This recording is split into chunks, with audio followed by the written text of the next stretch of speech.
नमस्कार दोस्तों, India first news के हेल्थ फर्स्ट प्रोग्राम में आप सभी का स्वागत है।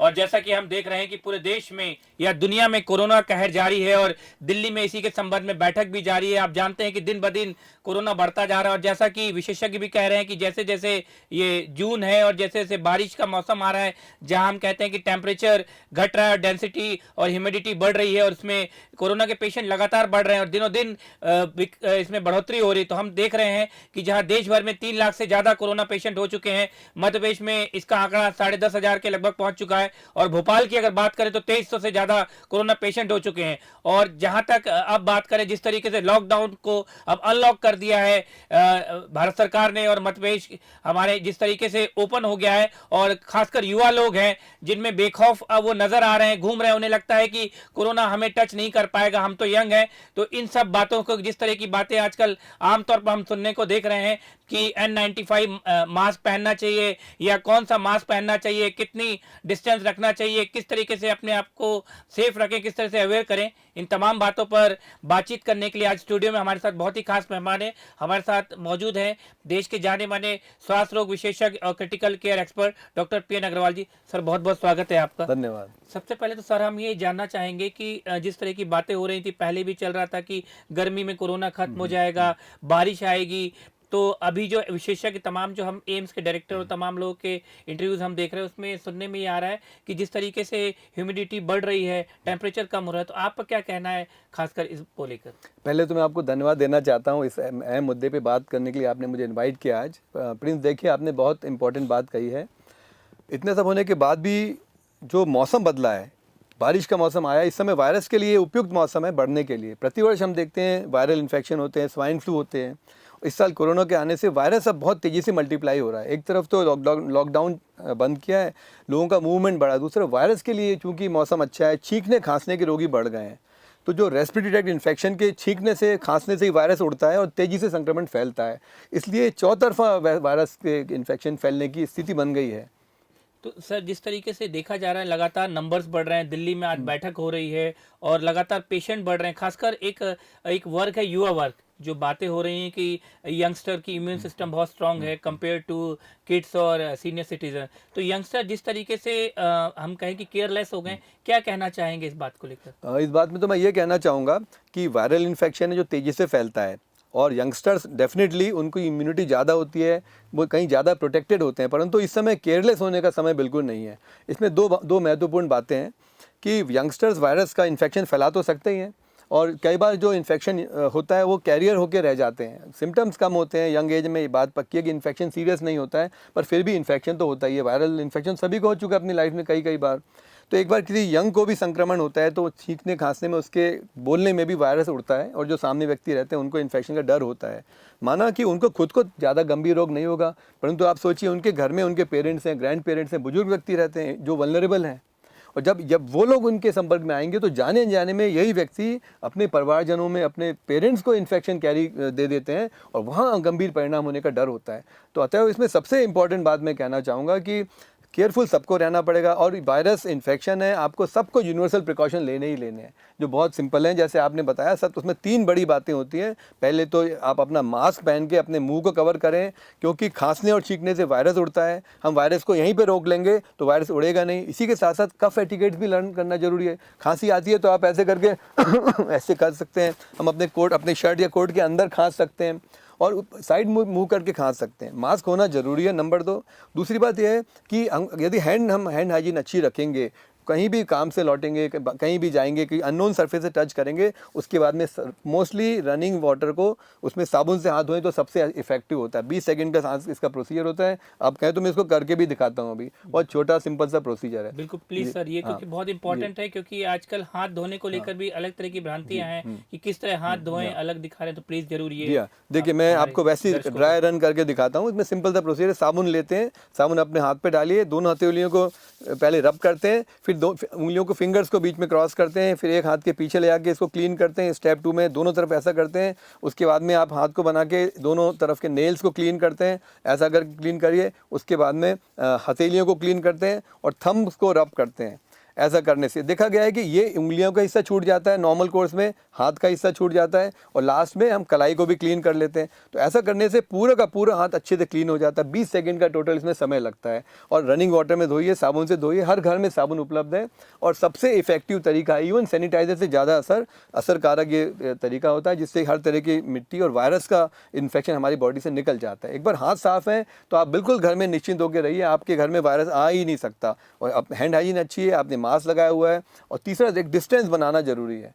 डिस्टेंस क्यों जरूरी है?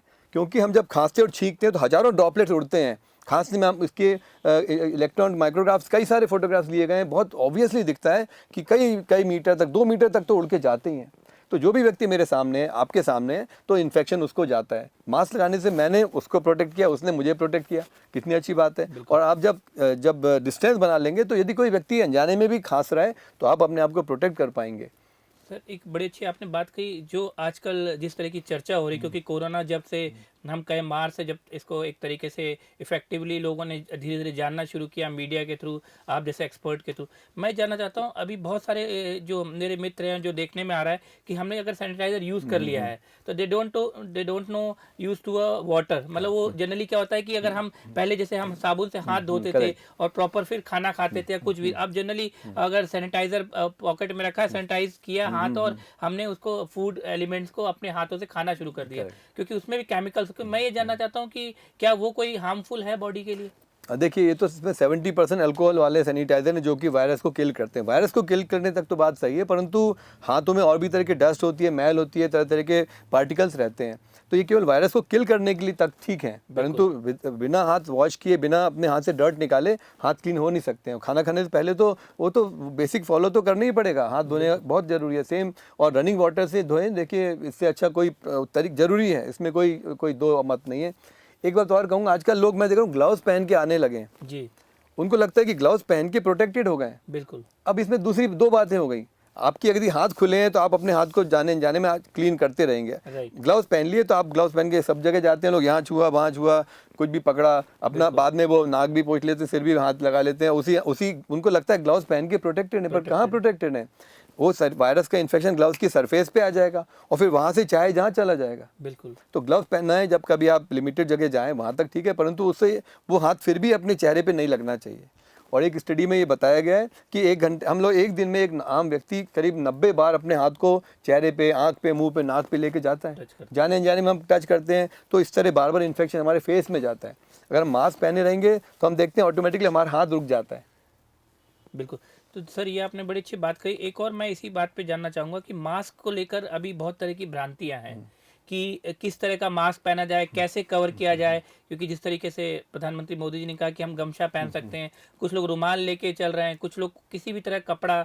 तो आप प्लीज़ ये बताएंगे कि कौन से मास्क इफेक्टिव हैं या कौन से मास्क पहनने चाहिए, या इसका प्रॉपर तरीका क्या है? मैं आपको बता दूँ, बहुत अहम प्रश्न है। मेरे पास कुछ मास्क हैं। जी जी, प्लीज़। देखिए, इसमें मास्क कई तरह के होते हैं। जो एक तो मेडिकल ग्रेड मास्क होते हैं, जिसमें N95 मास्क है, जैसे हम पहने हैं, ये हैं। जैसे इस तरह के मास्क होते हैं, ये भी मास्क है, N95 मास्क होता है। उसमें लिखा रहता है, ये मैन्युफैक्चरर उसमें मेंशन करके रखते हैं इसको, N95 मास्क है यहाँ पर, ठीक है। जैसे ये N95 मास्क है, देखिए लिखा हुआ है। तो अलग अलग कंपनीज़ के बने हैं। अब गवर्नमेंट भी डिफेंस वगैरह बनाते, इसमें ये मास्क बहुत प्रोटेक्टिव होते हैं, परंतु ये मास्क हर एक व्यक्ति के पहनने के लिए नहीं है। ये पहने जाते हैं हेल्थ केयर वर्कर्स द्वारा, नर्सेज, डॉक्टर्स, पैरामेडिक्स के लिए, जो पुलिस पर्सनल है, मीडिया पर्सनल, जो लोग रेगुलरली उन लोगों के संपर्क में आ रहे हैं जो पेशेंट हो सकते हैं उन एरियाज़ में, जो अपने सर्विस देते हैं। तो ये आम आदमी को पहनने की बिल्कुल ज़रूरत नहीं है। दूसरा मास्क होता है, इसी में का मास्क होता है ट्रिपल लेयर मास्क। ये देखिए, बहुत अच्छे मास्क हैं, ये भी बहुत प्रोटेक्टिव, पूरा प्रोटेक्ट करते हैं फेस मास्क। इस तरह के मास्क लगाए जाते हैं, इलास्टिक से सिंपल इनको ऐसा लगा लिया जाता है,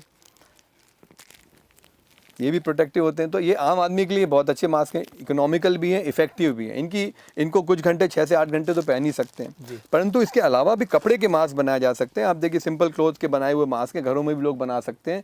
ये मास्क वॉशेबल और रीयूजेबल मास्क हैं जो कि बहुत इफेक्टिव हैं। आम नागरिक के लिए बहुत अच्छे हैं, गृहिणी के लिए अच्छे हैं, बच्चों के स्कूल जाने के लिए अच्छे हैं, जहाँ पे आप एक्सपेक्ट नहीं करते कि कोई पेशेंट होगा, पर जाने अनजाने में यदि कोई कैरियर है तो आप इससे अपना बचाव करें। तो कपड़े के मास्क बहुत अच्छे हैं। और अब इसके आगे बहुत क्लियरली है कि कोई भी कपड़े का मास्क, कोई भी कपड़े का बैरियर आपको मदद करेगा। महिलाएं दुपट्टा लगाती हैं, बिल्कुल ठीक है, कोई गमछा लगा सकता है, कोई व्यक्ति इसमें कपड़ा रुमाल बांध सकता है, पर वो खिसके नहीं, ये ध्यान रखने की ज़रूरत है। हमारा प्रोटेक्शन लगातार बना रहे। इसको आप बांधने का यहाँ पे पीछे से होना चाहिए, किसी तरह इसमें इस तरह से बांध सकते हैं, रबड़ से लगा सकते हैं, but it should stay on the face. ये इंपॉर्टेंट बात है। और हम प्रधानमंत्री जी को रोज़ देखते हैं वो गमछा बांधते हैं, क्योंकि वो मैसेज दे रहे हैं सबको कि आप अपने फेस को कवर करके रखिए, उसके लिए पैसा व्यर्थ करने की कतई ज़रूरत नहीं है।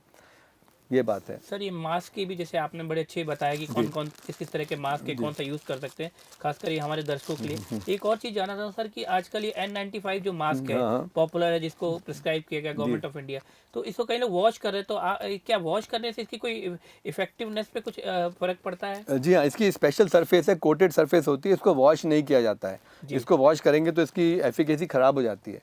हाँ, एक बात ज़रूर है कि ICMR के गाइडलाइंस के अनुसार क्योंकि मास्क कॉस्टली हैं और इजीली अवेलेबल नहीं है, अभी तो इंडिया में रोज़ बनने लगे 1-2 लाख मास्क, पर इसकी अवेलेबिलिटी अभी भी कम है, तो इसको रीयूज़ करने के लिए उन्होंने अलाउ किया हुआ है। 4 मास्क लीजिए, पहले दिन पहला मास्क लीजिए, दूसरा, तीसरे, चौथे दिन चौथा पहनिए, और 5वें दिन वापस से फर्स्ट मास्क को पहन सकते हैं। इसके लिए इनको डेली यूज़ करके एक अलग पेपर बैग में रख लेते हैं, ABCD आप मान कर लीजिए, और फिर इनको टोटल 5-5 बार पहन के फिर इनको डिस्कार्ड करना पड़ता है।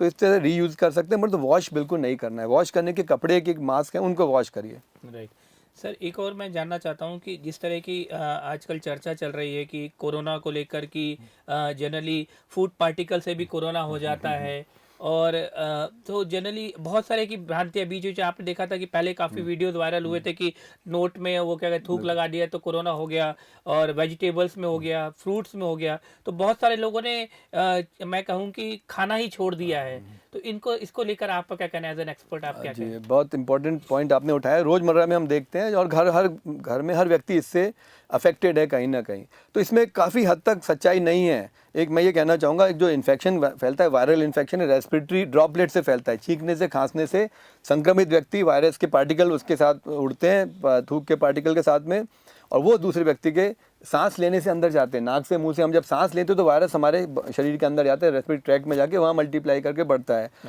अब दूसरा तरीका होता है, जब कोई व्यक्ति छींकता खांसता है तो फोमाइट्स, जो नॉन लिविंग आर्टिकल्स होते हैं, जैसे टेबल है, कुर्सी है, डोर हैंडल है, या कुछ पेपर है, किताब, पेपर मतलब अखबार का नहीं बोल रहा हूँ, जो टेबल अपने घर की वस्तुएं हो सकती हैं, या कुछ पब्लिक प्लेस है, वहाँ पे इन्फेक्शन जा सकता है। यदि मैंने उसको पकड़ा तो मेरे हाथ में वायरस के पार्टिकल आ सकते हैं। उसके बाद मैंने जाने अनजाने में अपने मुंह पे इसको लगाया तो एंट्री तो फिर भी इनको यहीं से होगी, वायरस पार्टिकल वो जा सकते हैं।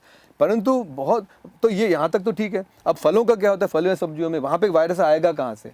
आएगा यदि जो व्यक्ति खरीद के लाता है, ट्रक से उतारता है, वहाँ वेंडर जो रहते हैं वो बेचते हैं, उनके हाथों से आता है, संक्रमण आ सकता है। बिल्कुल ठीक है, संभव है, ऐसे कुछ लोगों में इन्फेक्शन फैला भी है। पर वो ऐसे केस में सिंपल है, हम सब्जियों को लाएं, उनको अच्छे से वॉश करें, 2 घंटे आप पानी में रख लें। जो सब्जियाँ मार्केट से लाते हैं उनको 2 घंटे पानी में रख लें, फिर रनिंग वाटर में अच्छे से वॉश करने से संक्रमण निकल जाता है, वायरस निकल जाता है। उसके बाद कोशिश करें कच्ची सब्जियाँ ना खाएं, पका के खाएं। पकाने से वायरस कहीं नहीं, पूरी तरह खत्म हो जाता है। फलों की बात करें तो जो छिलके वाले फल हैं, खरबूज है, तरबूज है, केला है, इसको तो आप छिलका निकाल के लीजिए। एप्पल है, और दूसरे फलों को आप फिर अच्छे से रनिंग वाटर में वॉश करते हैं, सोडा का सॉल्यूशन बना के इसको वॉश किया जाता है, जिससे उसका संक्रमण खत्म हो जाता है। उसके बाद आप निश्चिंत होकर बिना डर के हम इन सब्जियों का और फलों का प्रयोग कर सकते हैं। इसमें डरने की कतई ज़रूरत नहीं है। मन से सबको वहम और डर निकालना जरूरी है, क्योंकि वायरस का जो 95% स्प्रेड होता है केवल छींकने और खांसने से होता है। यही सबसे पावरफुल संक्रमण का जरिया है।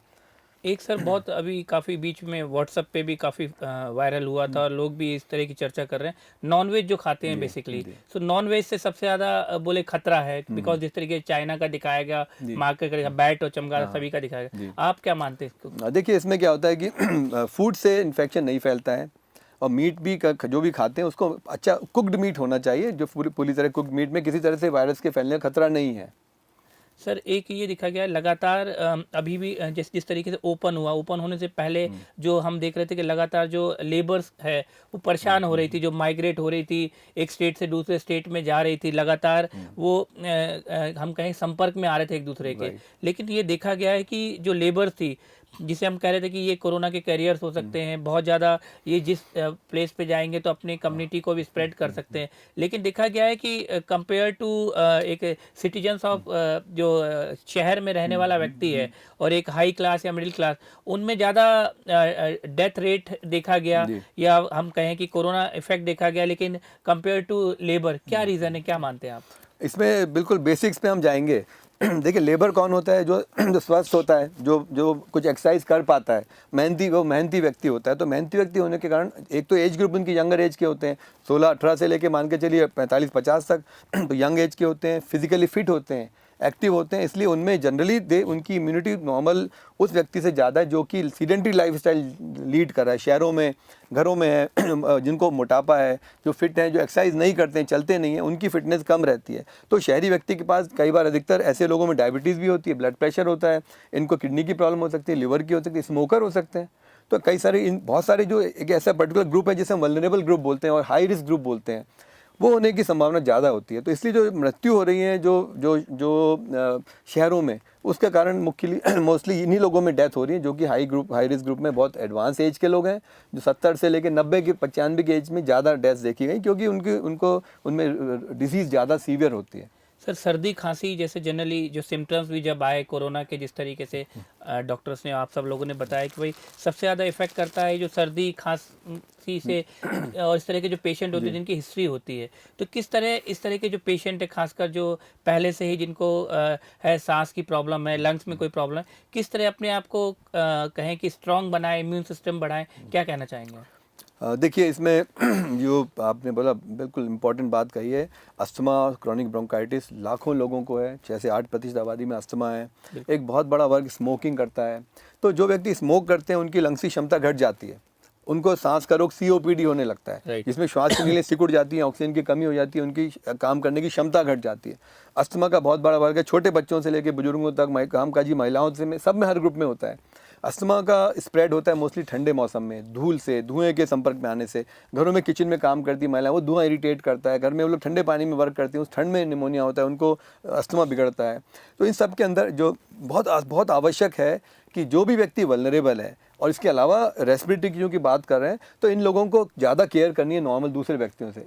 पहले तो अपना अस्थमा नियंत्रित रखिए, उन सब चीज़ों से बचिए जिनको हम अस्थमा ट्रिगर्स बोलते हैं। तो अस्थमा की बात करें तो इन लोगों को अस्थमा के ट्रिगर जानना भी जरूरी है कि मुझे किस कारण से मेरा अस्थमा बढ़ता है। क्या ये ठंडी हवा है, क्या ये प्रदूषण है, क्या ये ठंडा खाना है। कई बार फूड के प्रिजर्वेटिव से भी प्रॉब्लम होता है। डिस्प्रिन की दवाई हेडेक के लिए एलर्जी करती है, वो नहीं आप ले सकते हैं। कुछ बीटा ब्लॉकर नाम की दवाई आती है ब्लड प्रेशर की, उससे हो सकता है। तो अस्थमैटिक को अपने आप को स्वस्थ रखना जरूरी है, और उसको स्मोकर को स्मोकिंग छोड़ना जरूरी है, और उसके अलावा रेगुलर दवाइयाँ लीजिए, अपने चिकित्सक से संपर्क करिए। उसके अलावा अपनी क्षमता बढ़ाइए, खूब वॉक करिए, एक्सरसाइज करिए, योग करिए, जिससे कि आप अपने लंग्स को, अपनी बॉडी को फिट कर सकें।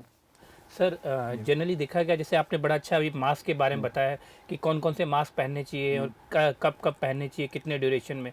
एक बड़ा इन दिनों चर्चा का विषय बना हुआ है कि जो N95 मास्क है, खासकर जो एक्सरसाइज करने वाले, रनिंग करने वाले जो लोग लगा रहे हैं और उसको पहन के वो एक्सरसाइज कर रहे हैं, तो उसमें देखा है कार्बन डाइऑक्साइड की मात्रा इंक्रीज हो रही है। तो क्या इसके बारे में क्या कहना चाहेंगे आप? बिल्कुल ठीक कह रहे हैं आप। ये रिसेंटली देखा गया है कि कुछ यंगस्टर्स जो बाहर आउटडोर जॉगिंग के लिए, एक्सरसाइज के लिए जा रहे हैं, वो N95 लगा के जा रहे हैं। तो इसमें देखिए बहुत टाइट फिटिंग मास्क होता है। आप देखिए, इसमें कहीं भी स्पेस नहीं होती है, पूरी तरह प्रोटेक्शन देने के लिए होता है। तो वेंटिलेशन इसमें कम होता है। हम जब चलते हैं और दौड़ते हैं, तो दौड़ते समय करीब नॉर्मल ब्रीदिंग के से 10 गुना ज़्यादा हवा का हमको रिक्वायरमेंट होती है, हवा की। तो वो जब हम नॉर्मल कोर्स में 11 डिग्री सांस लेते हैं, तेज सांस लेते हैं, इसलिए हमको हवा मिलती है। अब जब मास्क यहाँ होता है तो उन लोगों को ठीक से एयर मिलती नहीं है, एक बात। तो उनके अंदर खून में ऑक्सीजन की कमी हो सकती है। दूसरी बात है कि जब हम जो बाहर सांस छोड़ते हैं उसमें कार्बन डाइऑक्साइड होती है, और एक्सरसाइज जब करते हैं तो कार्बन डाइऑक्साइड ज़्यादा बनती है। तो जब वो क्लोज मास्क से सांस लेते हैं तो सेम CO2 को इनहेल भी करते हैं, तो इसलिए बॉडी में CO2 की मात्रा बढ़ने की टेंडेंसी होती है। तो ये बिल्कुल स्ट्रॉन्ग पॉइंट है कि जब आप बाहर आउटडोर एक्टिविटी करें, दौड़ें, तो simple 3 layer, triple layer mask पहन के करें। N95 मास्क बिल्कुल ना पहने। सर, आप, एक बड़ी खुशी की बात है कि अभी आप जो कोविड, मध्य प्रदेश सरकार ने कोविड-19 स्टेट एडवाइजरी कमेटी बनाई, आप उसमें भी मेंबर हैं, जी। तमाम एक्सपर्ट को शामिल किया गया है। तो किस तरह का काम है सर, क्या उसका है, मतलब किस तरह का आपका रोल रहेगा उसमें? जी, इसमें ये प्रदेश सरकार का बहुत इम्पोर्टेंट ग्रुप है, क्योंकि हमको अपने प्रदेश में देखना है कि किन कारणों से कोविड की डेथ हो रही है। मेरा जो रोल रहेगा मोस्टली, मैं चूँकि क्लिनिकल साइड से हूँ, कि डेथ रेट कम करने में हम क्या कर सकते हैं, किन व्यक्तियों में डेथ ज़्यादा होती है, किन सिचुएशंस में कौन से केसेस हैं जिसमें डेथ ज़्यादा होती है। तो ये देखा गया है कि जो व्यक्ति देर से ट्रीटमेंट लेने पहुँचते हैं, उनके अंदर ऑलरेडी कोविड के कारण कोरोना की इन्फेक्शन फैलता चला जाता है। उस समय उनके मल्टीपल ऑर्गन इन्वॉल्वमेंट हो जाते हैं, लंग फेलियर हो जाता है, निमोनिया बढ़ जाता है, साथ में किडनी की प्रॉब्लम हो जाती है। इन लोगों में समस्या ज़्यादा है। दूसरा वो जो कि डायबिटिक्स हैं, जिनकी डायबिटीज़ शुरू से कंट्रोल नहीं होती है और अनकंट्रोल डायबिटीज़ चलती है, तो उनको संक्रमण ज़्यादा होता है। उनके अंदर बॉडी का रिस्पॉन्स कम होता है, तो जल्दी ठीक नहीं होते हैं। साथ में किडनी और दूसरे ऑर्गन्स भी इन्वॉल्व हो जाते हैं। तो इस हमारा जो मुख्य पर्पज़ रहेगा कि इसी को स्टडी करके और उनको गवर्नमेंट की गाइडलाइंस में हम अपनी तरफ से ये इनपुट देंगे कि कैसे हम इस संक्रमण के अंदर डेथ रेट कम कर सकें और कैसे जल्दी अच्छे हो सकें। सर, एक देखा गया है कि अगर हम कहें कि खासकर जब से कोरोना काल आया है, तब से एक रेस्पेक्ट, चाहे वो चिकित्सक हो, डॉक्टर्स हो या पुलिस डिपार्टमेंट्स हो या डायरेक्टली जो कम्युनिटी से जुड़े हुए हैं, एक रेस्पेक्ट भी बढ़ा है। लेकिन सबसे ज़्यादा हाई रिस्क भी आप ही के लिए, क्योंकि आप बहुत क्लोजली, और खासकर कहा जाए तो आप, क्योंकि आप क्रिटिकल केयर एक्सपर्ट है और श्वास रोग में है, और अग्रवाल हॉस्पिटल मध्य प्रदेश का, ये देश का जाना माना हॉस्पिटल है, डेली पेशेंट आ रहे हैं। तो वहाँ मैं जानना चाहूँगा सर कि आप अपने स्टाफ को किस तरीके से प्रोटेक्शन के लिए काम कर रहे हैं और किस तरीके से उनका इम्यून सिस्टम को बूस्ट करने के लिए? बचने के लिए सबसे पहला कदम होता है अवेयरनेस, जानकारी, जागरूकता। तो हमने पहले तो अपने स्टाफ को शुरू दिन से एजुकेट करते जा रहे हैं कि कोरोना इन्फेक्शन क्या है, कैसे होता है, कैसे संक्रमण फैलता है और हम कैसे इसको रोक सकते हैं। तो चूँकि हमारा एक NABH एक्रेडिटेड हॉस्पिटल है, जिसमें बार बार इस चीज़ पे जोर दिया जाता है, स्टाफ की ट्रेनिंग। तो वो हम लोग उस पर, जो हमारे क्लास 4 वर्कर्स भी हैं, साफ़ सफाई कर्मचारी हैं, नर्सिंग स्टाफ है, सपोर्ट स्टाफ है, टेक्नीशियंस हैं, फ्रंट डेस्क के लोग हैं, सब तरह के लोग होते हैं, गार्ड्स हैं। तो अब सब लोग ज़्यादा वल्नरेबल हैं, क्योंकि पेशेंट ज़्यादा आते हैं, चिंता करके आते हैं, तो उनका नंबर हो ही सकता है और कई बार मालूम भी नहीं चलता है कि किस व्यक्ति को इन्फेक्शन है। तो हम उसमें सबसे पहले ये बताया कि हम लोग ये करते हैं कि सारे स्टाफ को प्रॉपर हम लोग हमने किट दी हुई है। किट में एक गाउन से कंप्लीट, एक तरह से PPE किट से कुछ एक नंबर कम कह सकते हैं, गाउन से कंप्लीटली प्रोटेक्टेड वॉशेबल गाउन है, उसमें पैराशूट मटेरियल का गाउन है। फिर उन सबके पास मास्क है, सबके पास गॉगल्स दिए हुए हैं, उसके ऊपर कवर करने के लिए फेस शील्ड दी हुई है। मैं लाया नहीं आज फेस शील्ड, देखिए। तो फेस शील्ड लगाने से, गॉगल पहनने से वो प्रोटेक्टेड रहते हैं। यदि कोई व्यक्ति खांसता छींकता है तो भी एक एक्स्ट्रा लेयर ऑफ प्रोटेक्शन उनके सामने होती है। हैंड वॉश बार बार करते हैं, सैनिटाइज करते हैं वो, ये इस तरह से वो यूज़ करते हैं। पेशेंट के साथ भी इसी तरह, हम लोग क्या, किसी भी तरह का कोई कोविड पेशेंट एडमिट नहीं होता है और ना हो सकता है, क्योंकि ये गवर्नमेंट की इंस्ट्रक्शन है और ये बड़ी फैसिलिटी में उसको हैंडल कर सकते हैं। फिर भी कभी गलती से कोई आ जाए तो उसके लिए पहले से पहचान के लिए हम लोग ज़्यादा चौकन्ने रहते हैं। तो इसके लिए हमने गेट के बाहर ही जो भी व्यक्ति आता है उनका टेम्परेचर देखते हैं। रोज़ हमारे स्टाफ का भी थर्मल चेक होता है कि किसी को बुखार तो नहीं होता है, तो वहीं पे हाई रिस्क ऑफ सस्पिशन लेके उनको पूरी तरह से इन्वेस्टिगेट करते हैं। फिर जब आते हैं जो भी व्यक्ति, उनके लिए सोप के वॉश बेसिन एक्स्ट्रा लगाया हुआ है, तो सोप एंड रनिंग वाटर से अच्छे से हाथ साफ करते हैं। फिर उसके बाद उनको हम सैनिटाइज भी करते हैं। हमारा स्टाफ गार्ड वहाँ देखते हैं, जब वो अंदर आते हैं कैंपस के अंदर हमारे वेटिंग एरिया में, तो वहाँ पे स्पेसिंग की हुई हमने 5-5 फीट पे चेयर्स रखी है। मास्क हर एक व्यक्ति को मास्क पहनना होता है। यदि वो कोई खांस है तो उसको हम डबल मास्क देते हैं, उसको हम पहले देखते हैं, बाहर बिठा लेते हैं और इस तरह से उनको हाई रिस्क करके हम पहले एंटरटेन करते हैं। जो भी कोई भी व्यक्ति सस्पिशियस होता है, हमको लगता है इसमें संभावना है, डायबिटिक है, एल्डरली है, तो उनको हम अलग से रखते हैं। प्लस उनको जल्दी उनको एंटरटेन करते हैं और फटाफट देख लेते हैं उनके अंदर ऑक्सीजन की मात्रा तो कम नहीं है, उनकी धड़कन तो तेज नहीं चल रही है, टेम्परेचर तो नहीं है हुआ, तो उनका एक्सरे चेस्ट भी वहीं पर करते हैं, ब्लड टेस्ट से। और क्योंकि क्या होता है, कई बार हमेशा बुखार संक्रमण इसके कारण नहीं होता है, और भी बीमारियां होती है जिसमें बुखार होता है, जैसे मलेरिया है, टाइफॉइड है, यूरिनरी इन्फेक्शन कॉमन है एल्डरलीज में, डायबिटिक्स में। तो ऐसे और भी कई कंडीशन है जिसमें बुखार भी होता है। तो हर एक बुखार का व्यक्ति कोरोना का हो कहीं ज़रूरी नहीं है, परंतु उसको एक प्रॉपर सिस्टमेटिकली हम स्क्रीन कर लेते हैं और उस तरह से उनको गवर्नमेंट के गाइडलाइंस के हिसाब से हम लोग काम करते हैं। राइट सर, ये भी देखा गया है, खासकर आपके बारे में अक्सर चर्चा होती है कि डॉक्टर PN अग्रवाल है और खासकर मध्य प्रदेश में जाने माने श्वास रोग विशेषज्ञ हैं, क्रिटिकल केयर एक्सपर्ट्स हैं। तो आप कई बार सुबह सुबह अपने हॉस्पिटल में भी नज़र आते हैं, देर रात तक पेशेंट को चेक करते हैं। तो ये इतना लंबा जो एक टाइम रहता है, तो मैं ये जानना चाहता हूँ कि आप अपनी इम्यूनिटी को बढ़ाने के लिए खुद को किस तरीके से, जिसे कहते हैं रिफ्रेश करने के लिए, क्या करते हैं, क्योंकि इतना कम टाइम मिलता है सोने का भी। पहले तो आपको इस कॉम्प्लीमेंट के लिए मैं धन्यवाद देना चाहता हूँ। देखिए, बात तो सही है, पर मुझे मज़ा आता है। मैं रात को भी जब 10 बजे 11 बजे फ्री होता हूँ तो भी मेरे चेहरे पे मुस्कुराहट होती है। क्यों? पहला कि मैं अपने काम को पसंद करता हूँ, नंबर 2 फिटनेस, फिजिकल फिटनेस सबसे बड़ा मंत्र है, सबसे बड़ा मंत्र हर एक व्यक्ति के लिए है। उससे एफिशिएंसी बढ़ती है। आप यदि फिट हैं तो आपकी बॉडी जल्दी रिस्पॉन्ड करती है। फिर आप तीसरा फोकस करके हम काम करते हैं। जब काम करते हैं उस समय केवल काम रहता है, काम से ही सिर्फ जुड़ी बातें करती है। नंबर 4 अच्छी टीम। मेरी वाइफ डॉक्टर नीलिमा है जो कि टीम लीडर है, पूरा अस्पताल रन करती हैं, और जो हमारे साथ काम करते हैं सब अच्छे हैं, खुले मन से काम करते हैं और एक बहुत कोहेजन अच्छा है। सो मिल के दौड़ के हम लोग काम करते हैं, इसलिए कभी थकान नहीं होती है। चौथा, मैं खाने का बीच में हैवी फूड कभी नहीं लेता हूँ, हल्का ब्रेकफास्ट करता हूँ। लंच भी वर्किंग लंच होता है, और वर्किंग लंच में भी मैं लिमिटेड थोड़ा सा सब्जी लेता हूँ, दही लेता हूँ, सैलेड लेता हूँ और दाल लेता हूँ, दैट्स ऑल, जिससे कि मुझे बाद में भी काम करना होता है। तो ये चौथा रहता है। लाइट डिनर लेता हूँ। फिर रेगुलर एक्सरसाइज करता हूँ, वेट कंट्रोल करता हूँ। वेट कंट्रोल होने से, एक्सरसाइज करने से एक फिटनेस और एफिशिएंसी बनी रहती है। इन सारी बातों का सबमिशन है मेरी पर्सनल लाइफ में, मेरे पर्सनल रूटीन में, और मैं ये सबको ये बताते भी हूँ हर पेशेंट को, हर व्यक्ति को, हर मिलने वाले को, कि हम एफिशिएंसी बढ़ाने के लिए, प्लस मेरे कुछ रोल मॉडल्स हैं, मैं उनको फॉलो करता हूँ जो बड़े बड़े पदों पे बैठे हैं, बड़े बड़े काम कर रहे हैं और कहीं ज़्यादा एक्टिव हैं। तो जो सक्सेसफुल हैं, जो अच्छे हैं किसी भी फील्ड के, वो मेरे रोल मॉडल्स हैं। बिल्कुल, ये इस तरह मैं करता हूँ। बिल्कुल सर, जैसे आपने बताया, क्योंकि आप खुद खुश रहते हैं और आपके सराउंडिंग में खुश रहते हैं, क्योंकि हर तरह के पेशेंट से आपको डेली डील करना पड़ता है।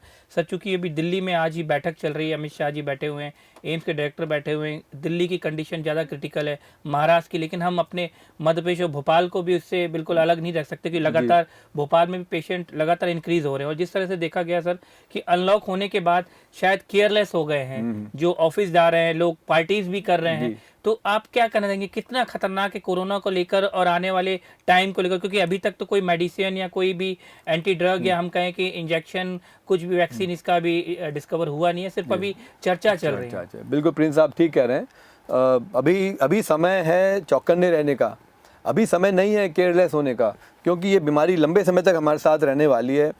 प्रॉब्लम यह है कि ये वायरस पहली बार इसने पूरे विश्व पे जो अटैक किया है और पूरे विश्व को इसने घुटने पे ला दिया है, और हमारे पास अभी इसके लिए एंटीवायरल ड्रग्स भी नहीं है, रिसर्च चल रही है, वैक्सीन्स की भी रिसर्च चल रही है।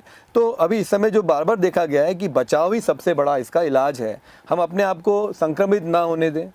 संक्रमण का थोड़ा भी डाउट है तो त्वरित हेल्थ अथॉरिटी से संपर्क करें। गवर्नमेंट ने बहुत अच्छी सुविधाएं दी हैं, बहुत अच्छा केयर दिया है। एडमिटेड पेशेंट के लिए भी बहुत एक्सीलेंट गवर्नमेंट ऑफ इंडिया के, हमारे स्टेट गवर्नमेंट के सुविधाएं हैं।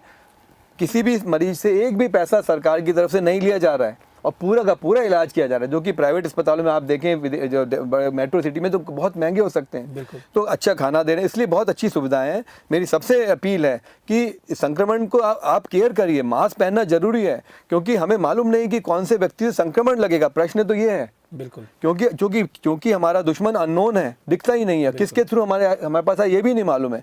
इसलिए हमें अपनी सेफ्टी लेके चलना है, मास्क पहनना है, हैंड वॉश अच्छे से करना है, अपना डिस्टेंसिंग बना के रखना है, केयरलेस नहीं होना है, और चौथी बात है कि अपनी इम्यूनिटी बढ़ा के रखना है। इसके ऊपर भी एक बात सबके लिए जरूरी है कि हम ये भी देख रहे हैं कि बहुत लोग स्ट्रेस में आ रहे हैं। बिल्कुल, मन में बहुत डर है, स्ट्रेस है, चिंता है, बच्चे बड़े महिलाएं सभी लोग तो उस डर के कारण ज़्यादा परेशान हो रहे हैं। बिल्कुल, ये आपने बिल्कुल सही बात बोली कि बहुत सारे मेरे जो परिचित है उनके यहाँ भी देखने में आया है कि जो सैनिटाइज़र की बात जो खासकर आप और एक्सपर्ट्स बोल रहे हैं, तो लोग लगातार हर 2-2 मिनट में सैनिटाइज़र से वॉश कर रहे हैं, घर को क्लीन कर रहे हैं। एक सफाई को लेकर भी हम कहें एक फोबिया टाइप का हो गया और साइकोलॉजिकली एक डर बैठ गया। अगर कुछ भी थोड़ा भी कुछ होता है तो लोगों को लगता है कि कोरोना तो नहीं है। और सर ये भी देखने में आया है कि जनरली लोग डॉक्टर्स के पास भी जाने से डर रहे हैं, खासकर जो कि कहीं ऐसा तो नहीं कोरोना हो जाए, कोरोना निकलना है। क्या कहना चाहेंगे? और खासकर एक और इसी से जुड़ा हुआ सवाल कि कोरोना को लेकर जिस तरह के सिम्टम्स की बात हो रही है कि सर्दी, खांसी, फीवर, हाई फीवर हो जाता है आपको और बॉडी पेन करने लगती है, लेकिन अभी जो देखा जा रहा है जिस तरह के सिम्टम्स दिल्ली और कई जगह आ रहे हैं कि वहाँ क्या कहते हैं सिम्टम्स होते ही नहीं है जब डायग्नोज होता है। इस पर आप सर क्या कहना चाहेंगे? बिल्कुल ठीक है, ये एक थोड़ा डिफरेंट सिचुएशन बन गई है, क्योंकि ऐसे बहुत से सिम्टम पेशेंट जो कि जिनको सिम्टम नहीं, वो कैरियर बने हैं, और इसलिए हम पहचान नहीं पा रहे कि हमारे से मिलने वाला कई बड़े सेलिब्रिटीज़ को प्रॉब्लम हुआ है, बड़े कई मंत्री हैं महाराष्ट्र सरकार में, हमारे प्रदेश में डॉक्टर्स हैं, IAS ऑफिसर्स हैं, पुलिस कर्मचारी हैं, जो कि अनजाने में उन अपने साथियों से इन्फेक्ट हो गए जिनको कहीं से इन्फेक्शन लगा था। तो सबसे मतलब एक पहली बात है कि इसमें बुखार जरूर आता है परंतु बुखार उतना हाई ग्रेड नहीं हो सकता है। व्यक्ति को थकान का एहसास होता है, उनको भूख नहीं लगती है, कमजोरी फील होती है, ड्रेन्ड आउट फील करते हैं, सर्दी जुकाम खांसी होती है, ये जरूर होते हैं, सांस भी बढ़ने लगती है। और एक इंपॉर्टेंट सिम्टम जो गवर्नमेंट ने आज ही उसको ऑफिशियली बोला है, जिसको इंक्लूड किया सिम्टम है, वो है loss of taste and smell. Right. कभी कभी खाने में अगर किसी व्यक्ति को आपको खाने का स्वाद नहीं आ रहा है और आपको स्मेल नहीं आ रही तो उसको त्वरित रिपोर्ट करिए। ये भी कोरोना का एक इंपॉर्टेंट सिम्टम हो सकता है, 4 से 5% लोगों में ही होता है। तो ये कुछ इंपॉर्टेंट सिम्टम्स हैं। उसके अलावा ये आपको देखना है कि क्या आपको संक्रमण, देखिए अगर आप घर के अंदर हैं, प्रोटेक्टेड हैं और फिर इस तरह के सिम्टम हो तो पैनिक मत करिए। आपको इन्फेक्शन कहाँ से लगेगा? इन्फेक्शन तो घर में घुस नहीं सकता है, आप जब बाहर जाएंगे तो ही तो इन्फेक्शन लगेगा। यदि आप प्रोटेक्टेड हैं, यदि आप अपने आप को आपने कवर किया हुआ है, अपना पूरी देख रेख आप कर रहे हैं, तो जनरली पैनिक मत करिए, क्योंकि सिम्टम आएंगे तभी या तो आप हेल्थ केयर वर्कर हैं या आप बाहर गए, मार्केट गए, वहाँ पे आपने ध्यान नहीं रखा है, या कोई व्यक्ति बहुत छींक रहा खांस रहा था, या कोई और व्यक्ति आपके साथ जो थे वो लोग मास्क नहीं पहने थे। इसलिए गैदरिंग्स में भी, शादियाँ हो रही हैं, दूसरे मौके आ रहे हैं, कुछ पॉलिटिकल गैदरिंग्स हो रही है, वहाँ भी आवश्यक है कि हर व्यक्ति मास्क पहने, जिससे आप अपना प्रोटेक्शन करें। मास्क पहन के आप दूसरे को भी प्रोटेक्ट करेंगे।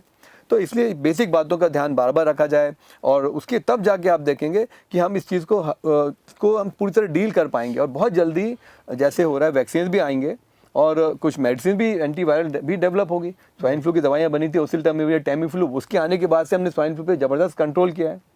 तो कुछ दवाइयाँ हैं परंतु आवश्यक है थोड़ा रिलैक्स, थोड़ा समय दीजिए, अपने आप को अनुशासित रखना जरूरी है। एक छोटा सा यूँ करना चाहूँगा कि थोड़े एक नए सिरे से हमको अपने नए न्यू नॉर्म्स को फॉलो करना रहेगा। बिल्कुल सर, आपने कहा कि एक नए तरीके से सोचना होगा और एक लाइफस्टाइल को भी कहीं ना कहीं बदलाव की बहुत ज़रूरत है। हमें कोरोना के साथ जीना है, जो लगातार कह रहे हैं, जब तक एंटी ड्रग्स की हम कहें कि इसमें वैक्सीन नहीं खोज ली जाती। सर एक और मैं जानना चाहूँगा कि इम्यून सिस्टम को बेसिकली किस तरीके से घर में बढ़ाया जा सकता है? खासकर मैं उन पेशेंट के बारे में आपसे जानना चाह रहा हूँ, पेशेंट भी कहूँ, नॉर्मल पर्सन, कि जो कहीं ना कहीं सांस की बीमारी से पीड़ित हैं या सर्दी खांसी या किसी भी तरह के उनमें प्रॉब्लम्स हैं जिन्हें काफ़ी डर लगा हुआ है, क्योंकि एक नॉर्मल पर्सन तो फिर भी थोड़ा हेल्दी है। तो किस तरह इम्यून सिस्टम को बढ़ाएं, किस तरह की सब्जियां खाएं, क्या ना खाएं, क्या करें, ये भी जरूर आप दर्शकों को। जी, बहुत बढ़िया बात बताई, इंपॉर्टेंट भी है और मेरी पसंद की बात भी है। देखिए हमारी इम्यूनिटी हमारे शरीर के अंदर रहती है। एक तो हम एडिक्शन से कुछ नशे करके अपने इम्यूनिटी को ही गिरा रहे हैं। बिल्कुल, आप सब जानते हैं, सारा जग जानता है, स्मोकिंग, टोबैको, अल्कोहल, ये 3 और ड्रग्स, ये 3 या 4 ऐसे बड़े एडिक्शन है जो नशा है। दुर्भाग्य से इसका जो सेवन करना शुरू करता है उसको इन दवाइयों, इन सब का केमिकल इफेक्ट होता है, फिर वो एडिक्शन को छोड़ नहीं पाता क्योंकि वो विड्रॉवल सिम्टम्स होने लगते हैं। परंतु स्मोकिंग करने से लंग्स में कैंसर होते हैं, पूरी बॉडी में कैंसर होते हैं, COPD का रोग होता है और हमारी इम्यूनिटी गिर जाती है, जो आज के परिप्रेक्ष्य में बहुत बहुत इंपॉर्टेंट है। नंबर 1। नंबर 2, अल्कोहल लेने से बहुत समस्याएं होती है, इम्यूनिटी गिर जाती है, अल्कोहल लीवर खराब होता है, पूरी बॉडी पे इसका असर पड़ता है, हमारी फिटनेस गिर जाती है। ऐसी टोबैको के साथ सब, तो ये 3, 4, 5 जो एडिक्शन है इनको आप बहुत छोड़िए, पूरी तरह से छोड़िए, बहुत अच्छा मौका है। तो यदि इम्यूनिटी बढ़ाने के लिए पहले तो अपने एडिक्शन को दूर करिए, अपने शरीर को वापस नॉर्मल लेवल पे आने दीजिए। नंबर 2, अब आपकी इम्यूनिटी अच्छी होने के लिए एक तो अच्छा रेस्ट मिलना जरूरी है, मानसिक और फिजिकल। अच्छी नींद बहुत इंपॉर्टेंट है, तो 6 से 8 घंटा डट के सोइए, अच्छे से सोइए। एक्स्ट्रा भी सो लें इन दिनों तो चलेगा क्योंकि काम अभी फुल थ्रॉटल पे चालू नहीं हुआ है। बिल्कुल। उसके अलावा अच्छा भोजन जरूरी है, अच्छा न्यूट्रिशन, हमारे शरीर को न्यूट्रिशन मिलता है हमारे खाने से। उसके अलावा खाने में हम खाना खाते हैं, फुल मील खाइए जिसमें आप गेहूँ चावल खाइए, दाल, खूब सारी दालें खाइए, सब्जियां खाइए, ग्रीन वेजिटेबल्स इंपॉर्टेंट है, ताजे फल लीजिए, फलों में विटामिन भी होते हैं, सब्जियों में विटामिन भी होते हैं। एग खाइए, अगर जो नॉनवेज खाते हो नॉनवेज खाइए, कुक्ड फूड खाइए, हेल्दी फूड, एडिक्वेट फूड बहुत इंपॉर्टेंट है। उसके अलावा इसमें नींद होगी, एक्सरसाइज का एक बहुत बड़ा हाथ रहेगा। एक्सरसाइज के पहले बताऊँगा वेट कंट्रोल करना जरूरी है, आप खाइए उतना ओवर ईट मत करिए, एक्टिविटी बढ़ाइए, एक्सरसाइज करिए, एक्सरसाइज में वॉकिंग करिए, योग करिए, योग से पूरी बॉडी रिलैक्स होती है। और योग एडवांस एज वालों के लिए ज़्यादा एडवाइजेबल है, घरों के अंदर उनको रहना है, एडवाइजरी है कि घर से बाहर ना जाए 65 के ऊपर। तो वैसे भी वो अधिकतर लोग कर भी रहे हैं। बिल्कुल, आप देखिए कि ये ऑलरेडी जो बुजुर्ग हैं, जो सीनियर सिटीजन है, वो लोग अपना ध्यान रखे हुए हैं, कहीं ज़्यादा ध्यान रखते, बहुत अनुशासित हैं। हम, मेरे भी पेरेंट्स हैं, हम उनके साथ रहते हैं, वो बहुत डिसिप्लिन है, बहुत अपना ध्यान रखते हैं, खाने पीने का, योग का। कुछ गवर्नमेंट ऑफ इंडिया की तरफ से आयुर्वेदिक काढ़ा भी बनाया है, ये भी बहुत इनके ऊपर, ये जो शिलाजी बिल मंत्रालय के हिसाब से आप उसको भी यूज़ करिए, होम्योपैथी दवाइयाँ को भी यूज़ करिए। HCQS का रोल है, हाइड्रोक्सीक्लोरोक्विन सल्फेट, जिन लोगों के लिए एडवाइस गवर्नमेंट ने किया है उनको, हेल्थ केयर वर्कर्स को और बाहर इन लोगों को प्रोफिलैक्टिक कोर्स लेना चाहिए।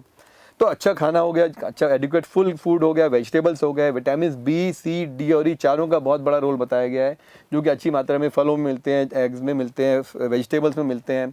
विटामिन D हमको धूप से मिलता है, पर धूप में कहाँ कोई बैठता है आज के दिन, तो हम लोग जो टेस्ट कराएं ऑलमोस्ट हर एक को विटामिन डी की डेफिशिएंसी हो रही है, तो उसको सप्लीमेंट करने के लिए कैप्सूल ओरल फॉर्म आता है या इंजेक्शन भी हम देते हैं। एरेकेटॉल का इंजेक्शन आता है 3 से 3 लाख 6 लाख यूनिट्स में आता है, या फिर प्रतिदिन की डोज भी आती है। वीकली 60,000 यूनिट्स की विटामिन डी की कैप्सूल्स आती हैं, टैबलेट्स आती हैं, उसको वीकली दिया जाता है। तो ये विटामिन बॉडी में जब जाते हैं तो बॉडी के सिस्टम अपने अच्छे उसमें आ जाते हैं, शेप में आ जाते हैं, और वो आपकी बॉडी की इम्यूनिटी को बढ़ाते हैं। एक और बहुत बड़ा इम्यूनिटी बढ़ाना है, इम्यूनिटी बूस्टर को क्या होता है, आपने देखा है कि एक बहुत बड़ी चीज़ जो इन्फेक्शियस होती है, इसका smile is so very infectious. एक स्माइल करता है तो आप उसको देख के बिना स्माइल के रह नहीं सकते हैं। बिल्कुल सही बात। तो ऐसी हंसी भी इन्फेक्शियस होती है। तो जितना आप हंसेंगे, जितना मुस्कुराएंगे, उतनी इम्यूनिटी हमारी अच्छी रहती है। जब हम मुस्कुराते हैं, हंसते तो एंडोर्फिन्स बॉडी में रिलीज होते हैं, माइंड को फ्रेश करते हैं, एक पॉजिटिविटी शरीर में आती है, हार्ट को रिलैक्स करते हैं, हार्ट की गति नियंत्रित होती है। क्या होता है कि जब बहुत स्ट्रेस होता है तो धड़कन तेज हो जाती है, ब्रीदिंग तेज हो जाती है, मेंटल स्ट्रेस, इससे हमारी बॉडी की ऑक्सीजन का कंजम्पशन बढ़ जाता है। बिल्कुल, ऑक्सीजन अभी बहुत वैल्यूएबल हमारे लिए, हम ऑक्सीजन पे चलते हैं। ऑक्सीजन से हमारी शरीर, जहाँ ऑक्सीजन की मात्रा खून में बढ़ती है, जिसके लिए हीमोग्लोबिन भी जरूरी है, तो खून की कमी ना रहे उसके लिए ग्रीन वेजिटेबल्स होते हैं, उसके लिए अनार होता है, एप्पल होता है, चुकंदर होता है, इस तरह से। तो जब बॉडी में ऑक्सीजन रहती है तो शरीर में लालपन आता है, जब प्योर ऑक्सीजनेटेड खून होता है तो नेल्स लाल, हथेली लाल, चेहरा लाल हो जाता है। तो ये हमारी बॉडी का सबसे बड़ा प्रोटेक्शन है, सबसे पावरफुल वेपन हमारे शरीर के अंदर ऑक्सीजन की मात्रा है। ऑक्सीजन की मात्रा भरपूर पहुंचाने के लिए आप स्मोकिंग छोड़िए, आप एक्सरसाइज करिए, आप अपने आप को खुश रखिए। खुश रखना मुश्किल थोड़ी है, कितना अच्छा मौका है। बच्चे बड़े घर के एक साथ हैं, रोज एक व्यक्ति दो चुटकुले रोज सुबह और शाम सुनाएगा, आप देखिए मजा आ जाएगा। बिल्कुल। आप तो बहुत ही अहम बात बताई डॉक्टर साहब ने, और जैसा कि दर्शकों आपने देखा कि खुश रहिए, और खुश रहने से बड़ी कोई मेडिसिन नहीं है, और स्ट्रेस दूर करने का सबसे अच्छा इलाज है खुश रहिए। और डॉक्टर साहब ने वाकई आपने आज बहुत महत्वपूर्ण बात बताई कि जिस तरीके से हमें किस तरीके खुद को अवेयर रखना है, किस तरीके से प्रोटेक्ट करना है, और खासकर जो एडिक्शन वाले लोग हैं उनको उससे बचना है। और अभी भी जिस तरह डॉक्टर साहब ने बताया कि कोरोना खत्म नहीं हुआ है, ये अदृश्य एक शत्रु है जिससे हम सब लड़ रहे हैं, पूरी दुनिया लड़ रही है, और खासकर मेडिकल सिस्टम लगातार उसकी वैक्सीन को ढूंढने में, तैयार करने में लगा हुआ है। तो दोस्तों हमें बिल्कुल उसके साथ मिलजुल कर लड़ना है। जिस तरीके से डॉक्टर, सरकार लगी हुई है, हम सबको भी उसके साथ कंट्रीब्यूट करना है, और कहीं ना कहीं हमें अवेयरनेस की जरूरत है। अभी बिल्कुल केयरलेस होने की जरूरत नहीं है जिस तरह देखा गया है। तो बहुत ही खास बात सर आपने बताई, और आपका मैं तहे दिल से धन्यवाद कहना चाहता हूं। और दोस्तों आपने देखा कि श्वास रोग विशेषज्ञ डॉक्टर PN अग्रवाल ने जिस तरीके से महत्वपूर्ण जानकारी जो दी है कोरोना को लेकर और सांस से संबंधित बीमारियों को लेकर, निश्चित ही ये आपके और आपके परिवार के लिए बेहद लाभदायक होगी। तो अगले कार्यक्रम में हम फिर किसी शख्सियत के साथ मिलेंगे हेल्थ फर्स्ट में, और तब तक के लिए मैं आपसे विदा लेता हूं, प्रिंस गाबा, और आप देखते रहिए हेल्थ फर्स्ट और इंडिया फर्स्ट न्यूज। नमस्कार। मुद्दों पर सीधी बात, आक्रामक अंदाज, आकर्षक ग्राफिक्स, पब्लिक की आवाज। सोशल मीडिया न्यूज में सबसे भरोसेमंद नाम इंडिया फर्स्ट न्यूज। अंतर्राष्ट्रीय सर्च इंजन गूगल ने भी सराहा। लाखों दर्शकों की बना आवाज इंडिया फर्स्ट न्यूज। सभी दर्शकों का बहुत बहुत शुक्रिया। Subscribe now. India first news, mission for the nation.